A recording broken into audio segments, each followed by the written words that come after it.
2027 সালের এসএসসি ও সমমান পরীক্ষা শুরু 7 জানুয়ারি। 6 জুন থেকে এইচএসসি রুটিন তৈরির কাজ চলমান, জানালেন শিক্ষামন্ত্রী। বিনিয়োগ বাড়াতে চীনের প্রতি বাণিজ্য মন্ত্রীর আহ্বান। ব্যবসা সম্প্রসারণে কাজ করছে বেইজিং রাষ্ট্রদূত ইয়াও ওয়েং।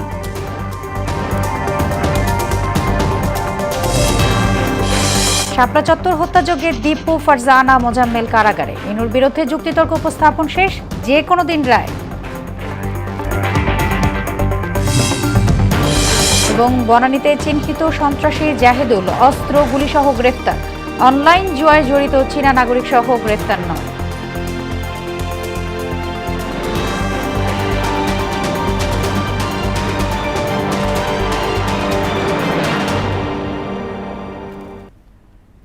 আসসালামু আলাইকুম, স্বাগত মোহনা সংবাদে।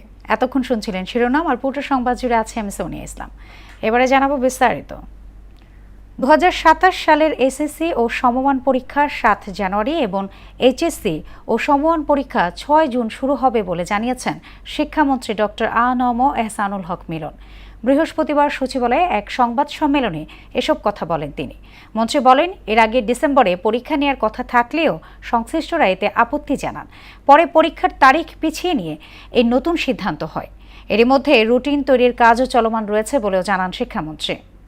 আরও জানাচ্ছেন শামীমুজ্জামান চৌধুরী।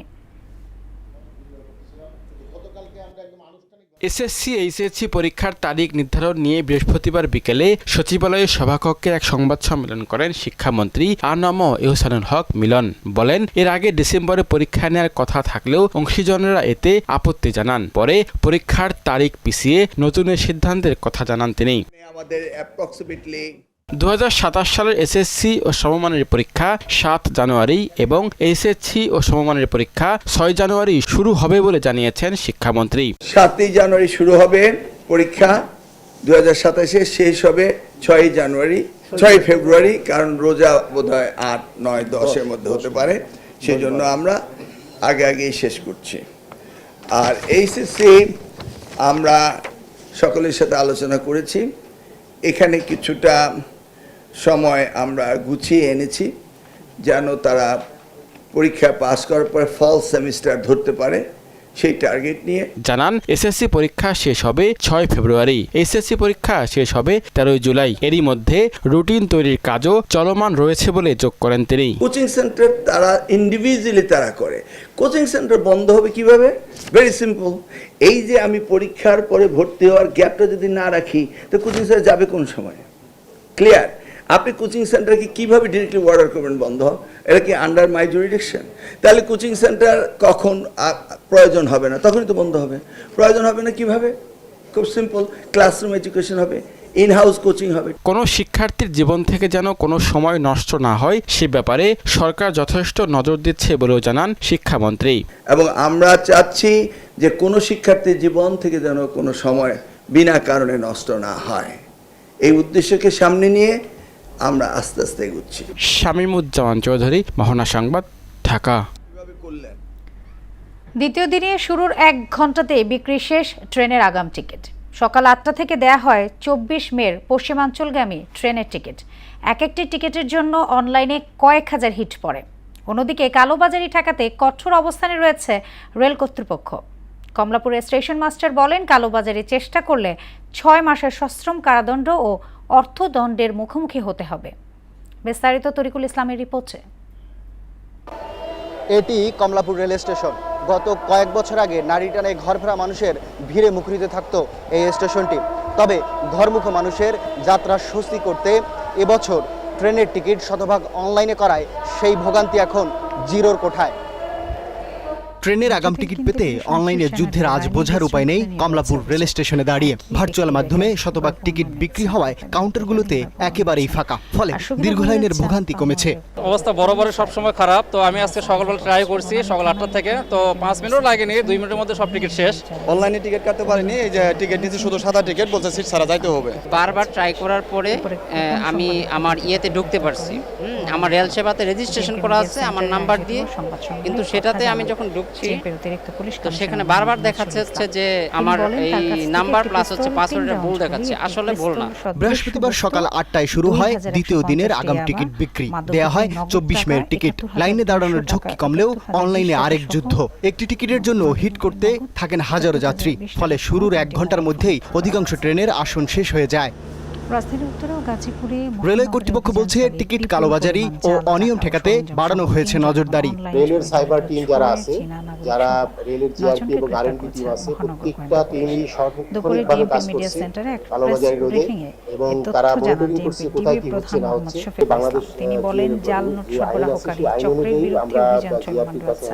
বা জিআরপি ধরে এটা কোর্টে চালানোর মাধ্যমে নির্দিষ্ট আইনের মাধ্যমে তাদের বিচার কাজ সম্পন্ন হয়। এটা 6 মাস থেকে 1 বছর বা 2 বছরের জেল হতে পারে। প্রযুক্তি নির্ভর এই উদ্যোগকে ঈদযাত্রা সহজ করার ইতিবাচক পদক্ষেপ হিসেবে দেখছেন অনেকে। তবে সাধারণ মানুষের কথা বিবেচনায় রেখে অনলাইন টিকিট ব্যবস্থা আরও সহজ, নির্ভরযোগ্য ও সবার জন্য সমানভাবে ব্যবহার উপযোগী করার দাবি যাত্রীদের। তরিকুল ইসলাম, মোহনা সংবাদ, ঢাকা। দেশের পাট শিল্পের জন্য চীনের প্রযুক্তিগত সহায়তা চেয়ে এদেশে আরও বিনিয়োগ বাড়ানোর আহ্বান জানিয়েছেন বাণিজ্যমন্ত্রী খন্দকার আব্দুল মুক্তাদির। সকালে রাজধানীর একটি কনভেনশন সিটিতে আয়োজিত গ্রিন টেক্সটাইল এক্সপোর উদ্বোধন অনুষ্ঠানে এই আহ্বান জানান তিনি। এ সময় বাংলাদেশের নতুন সরকারের সঙ্গে দ্বিপাক্ষিক বাণিজ্য সম্প্রসারণের আশ্বাস দেন চীনা রাষ্ট্রদূত। বিস্তারিত বিজন কুমারের রিপোর্টে। বাংলাদেশের পোশাক খাতকে সম্পূর্ণ পরিবেশ বান্ধব হিসেবে গড়ে তোলা এবং ঢাকা বেইজিং বাণিজ্য সম্পর্কের মান উন্নয়নে রাজধানীর বসুন্ধরা কনভেনশন সিটিতে আয়োজন করা হয় 3 দিনের গ্রিন টেক্সটাইল এক্সপো। এতে অংশ নেয় বাংলাদেশ ও চীনের খ্যাতনামা টেক্সটাইল এবং গার্মেন্টস কোম্পানি, বিনিয়োগকারী, প্রযুক্তিবিদ ও ব্যবসায়ী প্রতিনিধিরা। মেলার উদ্বোধন অনুষ্ঠানে রপ্তানি বাণিজ্য সম্প্রসারণের দাবি জানান দেশীয় উদ্যোক্তারা। চায়না এবং বাংলাদেশের মধ্যকার বাণিজ্যিক সম্প্রসারণ করার লক্ষ্যেই এই ফেয়ার। সরকার যদি চায় আমাদের ইন্ডাস্ট্রি বড় করবেন, তখন আমরা হয়তোবা এক্সপোর্ট করতে পারবো।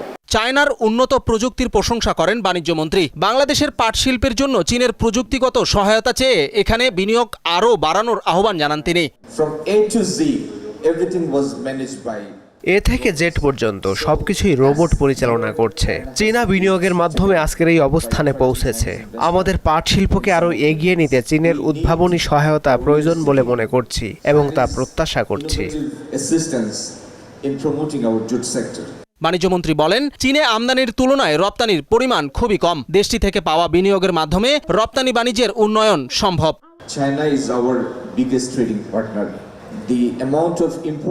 নিকটতম প্রতিবেশী হিসেবে চীনের সঙ্গে আমাদের অর্থনৈতিক সম্পর্ক রয়েছে, তবে সেখানে আমাদের আমদানির চেয়ে রপ্তানি কম। বাংলাদেশে চীনের বিনিয়োগ অনেকটা অর্থবহ হবে।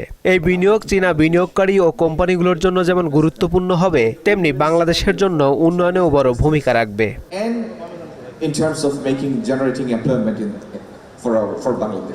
বাংলাদেশের নতুন সরকারের সঙ্গে দ্বিপক্ষীয় বাণিজ্য সম্প্রসারণে চীন কাজ করছে বলে জানান দেশটির রাষ্ট্রদূত ইয়াও ওয়েন।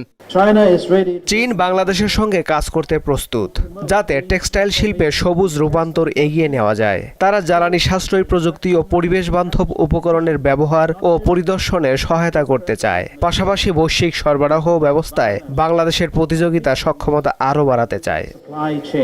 সেভর ইন্টারন্যাশনাল লিমিটেড ও চাইনিজ এন্টারপ্রাইজেস অ্যাসোসিয়েশন ইন বাংলাদেশের আয়োজনে এই প্রদর্শনী চলবে 16 মে পর্যন্ত। বিজন কুমার, মোহনা সংবাদ, ঢাকা। গেল 24 ঘন্টায় হামে আরও 7 জনের মৃত্যু হয়েছে। ওই সময়ে হাসপাতালে ভর্তি হয়েছে 1518 জন। বিকেলে স্বাস্থ্য অধিদপ্তরের নিয়মিত সংবাদ বিজ্ঞপ্তিতে তথ্য জানানো হয়। এতে বলা হয় 15 মার্চ থেকে এখন পর্যন্ত সারা দেশে হাম ও এর উপসর্গে 439 জনের মৃত্যু হয়েছে, আর 53,056 জনের মধ্যে হামের উপসর্গ পাওয়া গেছে। হামে প্রাণহানির জন্য অপুষ্টিকেই দায়ী করছেন চিকিৎসকরা।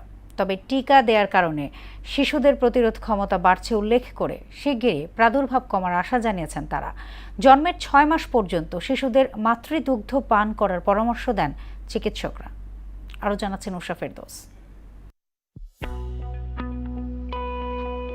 করোনা মহামারীর ধাক্কায় বিশ্বজুড়ে প্রায় 3 কোটি শিশু নিয়মিত হামের টিকা থেকে বঞ্চিত হয়। এর ফলে 2024 সালে বিশ্বের 59টি দেশে বড় ধরনের হামের সংক্রমণ ছড়িয়ে পড়ে। বিশ্ব স্বাস্থ্য সংস্থা সতর্ক করে বলছে, কোন সম্প্রদায়ের অন্তত 95% শিশুকে 2 ডোজ টিকার আওতায় আনা না গেলে হামের মহামারী প্রতিরোধ অসম্ভব। বাংলাদেশেও এবছর হামের প্রাদুর্ভাবে দিশেহারা। হাসপাতালগুলোতে আক্রান্ত শিশুদের করুণ আর্তনাদ। হাম ও এর উপসর্গে রোগীর সংখ্যা 50,000 ছাড়িয়েছে, আর মৃত্যু 4 শতাধিক। জ্বর আর ঠান্ডা ছিল, এরপরে 1-2 দিন পরে কাশি হয়েছে। ডক্টরের কাছে নিয়েছি শিওর হবার জন্য, দেন ডক্টর বলেছে হসপিটালাইজড করতে হবে। এখন শ্বাসকষ্ট হচ্ছে, তারপর সর্দি, জ্বর, কাশি আছে, খাবার খেলে বমি করে। জ্বর কমতেছে না, পাতলা পায়খানা, বমি, তারপর ভর্তি করাছে, কালকে থেকে ধরা খেয়েছে যে হাম। ভাইরাসের বিরুদ্ধে কোনো সুনির্দিষ্ট অ্যান্টিভাইরাল বা কার্যকর ওষুধ নেই, তাই শিশুদের পুষ্টিহীনতাকেই হামের জন্য অনেকাংশে দায়ী করছেন চিকিৎসকরা। হামে কয়টা ম্যাক্সিমাম মারা যাচ্ছে, কিন্তু যারা পুষ্টিহীনতা তাদের, তাহলে আমরা পুষ্টিটাকে যদি ইমপ্রুভ করতে পারি, নাম্বার 1, বিশেষ করে গর্ভবতী মা স্বাস্থ্য ভালো না হয়, তাহলে তার যে সন্তান জন্ম নেবে সেই সন্তানটা পুষ্টিহীনতার কারণে দুর্বল থাকবে এবং তার রোগ হওয়ার সম্ভাবনা অনেক বেশি। প্রথম 6 মাস বাচ্চাকে এক্সক্লুসিভ মায়ের দুধ খেতে হবে, 1 ফোঁটা পানি দেওয়া যাবে না। টিকার কারণে শিশুদের রোগ প্রতিরোধ ক্ষমতা বাড়ছে উল্লেখ করে শিগগিরই প্রকোপ কমার বিষয়ে আশাবাদী তারা। দেশে কিন্তু ইনশাল্লাহ কমবে। কেন কমবে? এই সরকারের একটা বড় সাফল্য, 2 মাস বয়সী একটা নবীন সরকার যেই দ্রুত টিকা 90%-এর কাছাকাছি চলে গেছে। সুতরাং ন্যাচারালি তাদের 4 সপ্তাহ লাগে অ্যান্টিবডি ডেভেলপ করতে, অ্যান্টিবডি ডেভেলপমেন্ট শুরু হয়ে গেছে। 2.5 দশকে কখনো দেশে হামের সংক্রমণ 50,000 ছাড়ায়নি।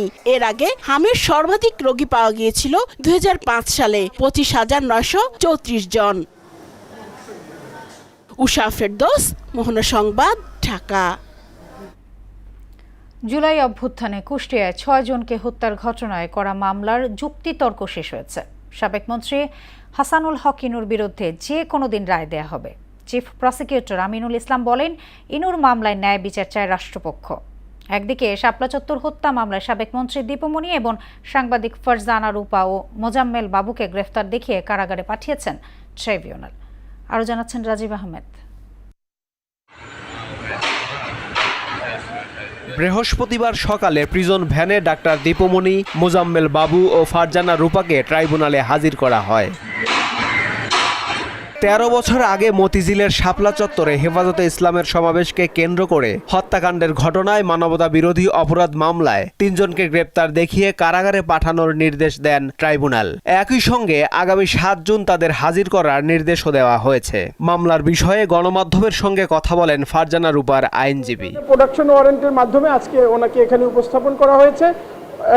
প্রসিকিউশন একটি অ্যাপ্লিকেশন দিয়েছে ওনাকে শোন অ্যারেস্ট দেখানোর জন্য।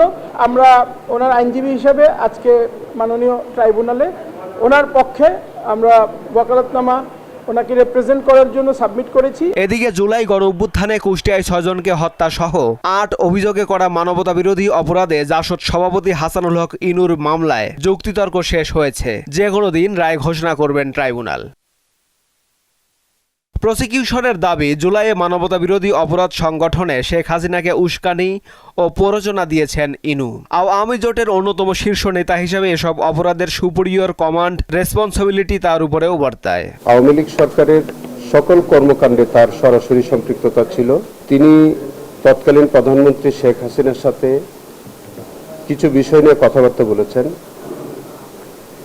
সেই কথাবার্তাগুলোর মধ্য দিয়ে সেখানে কারফিউ জারি এবং জঙ্গি ট্যাগ দিয়ে জঙ্গি কার্ড খেলা এবং তার কুষ্টিয়ায় পুলিশকে বিভিন্ন রকমের নির্দেশনা দেওয়া এবং জুলাই আন্দোলনকে 2 ভাগে বিভক্ত করে এক ভাগকে জঙ্গি ট্যাগ দিয়ে তাদের উপরে নিপীড়ন বা নির্যাতন চালানো।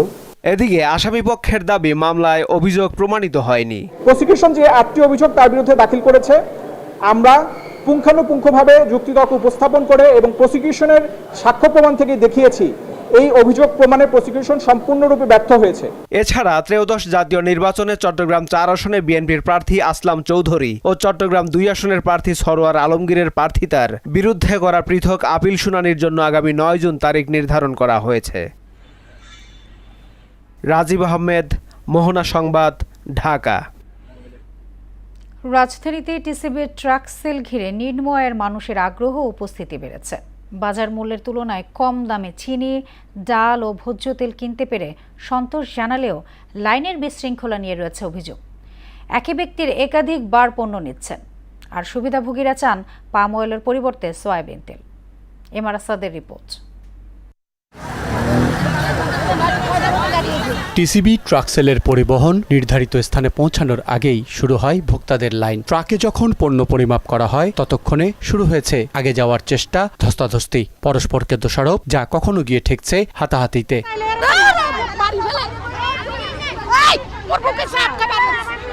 এক ব্যক্তি একটি প্যাকেজ নিয়মে আছে। নিয়ম রক্ষায় আঙুলে দেওয়া হয় পার্মানেন্ট মার্কার, হাতে দেওয়া হয় সিরিয়াল নাম্বার। তবুও সুবিধাভোগীদের কৌশলের সঙ্গে পেরে ওঠা দায়। টিসিবির অফিস থেকে বলে দিয়েছে পার্মানেন্ট মার্কার দিয়ে দাগ দিয়ে দিবেন, আমি পার্মানেন্ট মার্কার দিয়ে দাগ দিয়ে দিতেছি।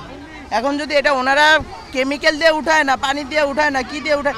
লাইনের সিরিয়ালে বিশৃঙ্খলার ফলে সুবিধা নিতে উল্টো ভোগান্তি বাড়ছে। এত মানুষের চাপ সামলাতে প্রয়োজন বাড়তি জনবল। ফোন দিয়ে আনে 5 জন আমাদের আগে ঢুকায় দেয়, আমরা আগে আইসা পরে আমাদের পিছে যাইতে হয়, পরে আইসা আগে ঢুকে, আর ওরা গ্যাঞ্জাম লাগাই দিয়ে গাড়ি নিয়ে চলে যায়, মাল দেয় না। আর একজন আইয়া 4-5 জন ঢুকে মুখ বান্ধা লইব, লইয়া আবার এটা মুখ খুললে আমাকে সামনে দিয়ে লইব, অথচ আমরা পিছিয়ে পড়ে থমকে আমরা লইল।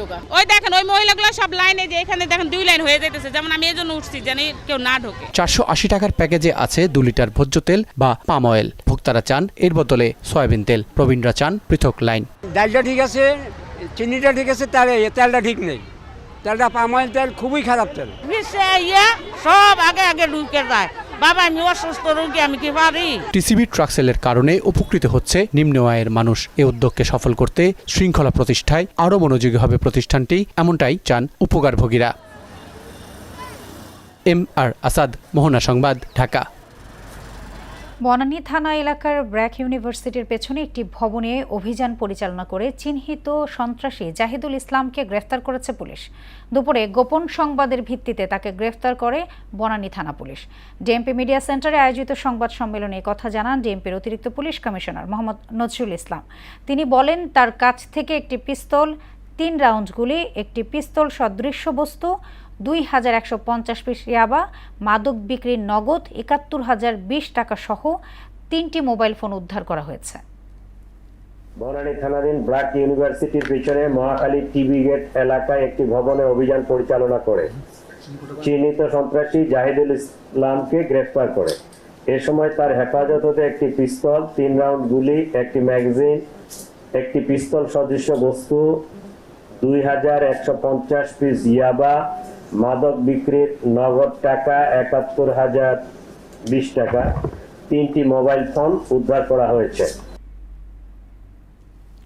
রাজধানীর উত্তরা ও গাজীপুর মহানগরে অভিযান চালিয়ে বিপুল পরিমাণ জাল টাকা ও সরঞ্জাম সহ 3 জন এবং অনলাইন জুয়ায় জড়িত 6 চীনা নাগরিক সহ 9 জনকে গ্রেফতার করেছে মহানগর গোয়েন্দা পুলিশ। দুপুরে ডিএমপির মিডিয়া সেন্টারে এক প্রেস ব্রিফিংয়ে তথ্য জানান ডিএমপির ডিবি প্রধান মোহাম্মদ শফিকুল ইসলাম। তিনি বলেন, জাল নোট সরবরাহকারী চক্রের বিরুদ্ধে অভিযান চলমান রয়েছে। গরুর হাটে লেনদেনে সকলকে সতর্ক থাকতে বলা হয়েছে। পাশাপাশি ব্রিফিংয়ে জুয়া মহামারী আকার ধারণ করছে উল্লেখ করেন ডিবি প্রধান। এ সময় সন্তানের প্রতি বিশেষ খেয়াল রাখার পরামর্শ দেন তিনি। নিচ্ছি এবং তাদের এরকম যে কোনো চেষ্টাকে আমরা কঠিন হস্তে দমন করব, রোধ করব। রাজধানীর উত্তরা এলাকায় অভিযান পরিচালনা করে অনলাইন জুয়া, সাইবার প্রতারণা ও অবৈধ ডিজিটাল আর্থিক লেনদেন চক্রে 6 চীনা সদস্য সহ 9 জনকে গ্রেপ্তার করে। আসন্ন কোরবানি ঈদে দেশে কোনো পশু সংকট নেই জানিয়ে মৎস্য ও প্রাণী সম্পদ মন্ত্রী আমিনুর রশিদ বলেন, ভারত থেকে চোরাই পথে গরু আসা বন্ধে সরকার যথেষ্ট সজাগ রয়েছে। এরই মধ্যে এই বিষয়ে বিজিবির সাথে আলোচনা হয়েছে বলেও জানান তিনি। দুপুরে জাহাঙ্গীরনগর বিশ্ববিদ্যালয়ে লেকে মাছের পোনা অবমুক্তকরণ কর্মসূচি উদ্বোধন শেষে এসব কথা বলেন মন্ত্রী। 1 কোটি গরু ভেড়া মহিষের প্রয়োজন হয় কোরবানির জন্য। ওইটা আমাদের কাছে অ্যাভেলেবেল আছে। বিজেপি সহ আমরা কয়েকটি মিটিং করেছি যাতে করে কোনো অবস্থাতে গরু এখানে বর্ডার দিয়ে না ঢুকতে পারে। আমাদের বাইরে থেকে গরু আনার কোনো প্রয়োজন নাই। সরকার বা বর্ডার গার্ড, পুলিশ সবাই সচেতন। এবারে জানাবো আন্তর্জাতিক সংবাদ। মধ্যপ্রাচ্যে চলমান পরিস্থিতি, ইউক্রেন সংকট, তাইওয়ান এবং কোরীয় উপদ্বীপের নিরাপত্তা পরিস্থিতি সহ বিভিন্ন গুরুত্বপূর্ণ আন্তর্জাতিক ও আঞ্চলিক ইস্যু নিয়ে বিশদ আলোচনা করেছেন মার্কিন প্রেসিডেন্ট ডোনাল্ড ট্রাম্প ও চীনা প্রেসিডেন্ট শি জিনপিং। মার্কিন কর্মকর্তারা চাইছেন হরমুজ প্রণালী খুলে দিতে ইরানের ওপর চাপ প্রয়োগে চীন অগ্রণী ভূমিকা পালন করবে। তবে বিশেষজ্ঞদের ধারণা ইরানের ব্যাপারে বাড়াবাড়ি করবে না চীন। ঐশী আলমের desk report. That our two countries have more common interests. চীনের আনুষ্ঠানিক রাষ্ট্রীয় ভবন গ্রেট হল অব দ্য পিপলে যুক্তরাষ্ট্র চীন সম্মেলনে মিলিত হন প্রেসিডেন্ট শি ও ট্রাম্প। বিশ্বের দুই শীর্ষ শক্তিধর দেশের নেতাদের এই বৈঠককে আন্তর্জাতিক অঙ্গনে গুরুত্বপূর্ণ কূটনৈতিক অগ্রগতি হিসেবে দেখা হচ্ছে। আলোচনার টেবিলে নতুন এক জটিল ইস্যু হিসেবে যুক্ত হয়েছে ইরান যুদ্ধ। মার্কিন কর্মকর্তারা চাইছেন হরমুজ প্রণালী খুলে দিতে ইরানের উপর চাপ প্রয়োগে চীন অগ্রণী ভূমিকা পালন করবে। তবে বিশ্লেষকরা ধারণা করছেন ইরান ইস্যুতে বেইজিং এর সহায়তা পেতে হলে যুক্তরাষ্ট্রকে তাইওয়ান সহ বেশ কিছু গুরুত্বপূর্ণ বিষয়ে বড় ধরনের ছাড় দিতে হতে পারে। বৈঠকে দ্বিপক্ষীয় সম্পর্ক ছাড়াও মধ্যপ্রাচ্যের চলমান পরিস্থিতি, ইউক্রেন সংকট এবং কোরীয় উপদ্বীপের নিরাপত্তা পরিস্থিতি সহ বিভিন্ন গুরুত্বপূর্ণ আন্তর্জাতিক ও আঞ্চলিক ইস্যু নিয়ে আলোচনা হয়েছে। To meet you in Beijing. Xi Trump আলোচনাকে অত্যন্ত গঠনমূলক বলে অভিহিত করলেন মার্কিন পররাষ্ট্রমন্ত্রী মার্কো রুবিও। ইরান ইস্যুতে বেইজিং এর উপর ব্যাপক চাপ থাকলেও চলমান সংকটে চীন নিজেদের ঝুঁকি বাড়াবে না বলে মনে করছেন বিশেষজ্ঞরা, বরং দেশটি পরিস্থিতি পর্যবেক্ষণের দিকে বেশি মনোযোগ দেবে। ঐশী আলম, মোহনা সংবাদ। এবার খেলার খবর, আর শুরুতে জানাবো ক্রিকেট। আইসিসির এপ্রিল মাসের সেরা ক্রিকেটার নির্বাচিত হয়েছেন নাহিদ রানা। ওমানের জতিন্দর সিং এবং সংযুক্ত আরব আমিরাতের অজয় কুমারকে পেছনে ফেলে সেরা ক্রিকেটারের পুরস্কার জিতেছেন তিনি। নিউজিল্যান্ডের বিপক্ষে 3 ম্যাচের ওয়ানডে সিরিজে 8 উইকেট নিয়ে বাংলাদেশকে সিরিজ জেতাতে বড় ভূমিকা রাখেন নাহিদ রানা। এর মধ্য দিয়ে প্রথমবারের মতো আইসিসির মাস সেরা ক্রিকেটারের পুরস্কার জিতলেন ডানহাতি এই পেসার। অন্যদিকে নারী বিভাগে সেরা হলেন দক্ষিণ আফ্রিকার ব্যাটার লরা উলভার্টস। শেষ করবো মোহনা সংবাদ, যাবার আগে শিরোনামগুলো আরও একবার।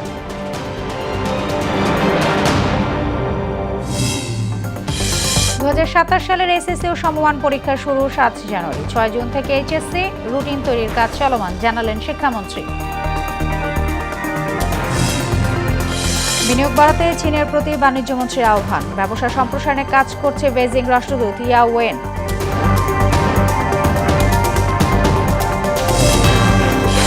শাপলা চত্বর হত্যাযজ্ঞে দীপু, ফারজানা, মোজাম্মেল কারাগারে। ইনুর বিরুদ্ধে যুক্তিতর্ক উপস্থাপন শেষ, যে কোনো দিন রায়। এবং বনানীতে চিহ্নিত সন্ত্রাসী জাহিদুল অস্ত্রগুলি সহ গ্রেফতার। অনলাইন জুয়ায় জড়িত চীনা নাগরিক সহ গ্রেফতার নয়।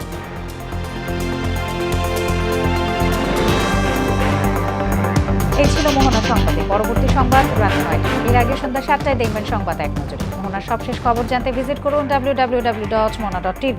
সংবাদ দেখতে পারেন ফেসবুক, ইউটিউবে। এতক্ষণ সঙ্গে থাকার জন্য ধন্যবাদ সবাইকে।